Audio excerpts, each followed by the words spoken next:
The third element now relates to the real hot potato, what to do with the Palestinians under Israeli administration.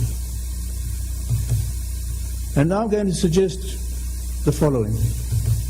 First of all, offering them generous rehabilitation and loans to relocate elsewhere, and to atomize it. And by that I mean offering it directly to Palestinian breadwinners and family heads, not through some Palestinian apparatus, directly to them. And some people may raise an eyebrow, but let me say first of all, on the conceptual level, what would this mean in terms of rational choice for the individual? He could choose to continue the life under the rigors of Israeli control, or if he has really bad luck, he can live under a Palestinian regime which has proved to be more dysfunctional, more repressive and more aggressive. Or he can take a very considerable sum of money and go and build a better life for himself elsewhere, for his family. Seems that's the logical solution for him to adopt.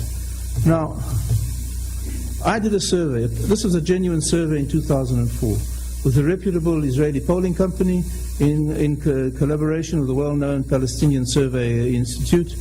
And what we found was that only 15% of the sample, in which the refugees, by the way, were underrepresented, only 15% said nothing would convince them to leave.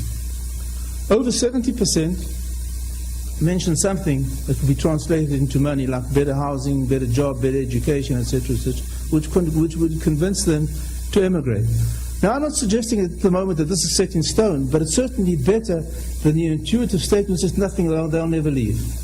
And this has been endorsed by surveys conducted by the Palestinians themselves. A lot of articles have come out showing that there's a huge desire for the Palestinians to leave, and who can blame them? For instance, in Bill Zait ran a survey among young Palestinians without putting specific economic inducements on the table, and found that almost half of them, and over half the males, would leave if they had the chance. What I'm saying is give them the chance. And a similar survey by the Al-Najaf University also found that there's a large desire for the Palestinians to leave the territories. And why shouldn't they seek a better life elsewhere? And I believe that this is a solution which has impeccable liberal or libertarian credentials. This is a quote from Herbert Hoover, who's dubbed the great humanitarian. Consideration should be given even to the heroic remedy of transfer of population. The great hardship, the hardship of moving is great, but it is less than the constant suffering of minorities and the constant recurrence of war. Who disagrees with that? And Andrei Sakharov, the Soviet dissident and the human rights activist, said, with all the money that has been invested in the problem of the Palestinians, it would have been possible long ago to resettle them and provide them with good lives in Arab countries. And even our friend Scott Lisenski from the Clinton administration and the recipient of the Peace Prize named after Rabin and Peres said the collapse of the Oslo process and the ever-worsening Israeli-Palestinian violence demonstrates that certain long-held truths about the conflict need to be turned on their heads.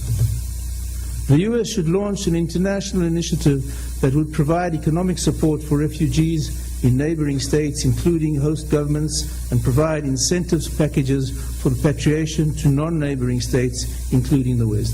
So he's accepted the principle. We may argue about the scale, but the principle is no longer in dispute. And even Yossi Beilin is going around asking that the UN should absorb refugees. Again, we may not agree on the scope, but the principle has been established.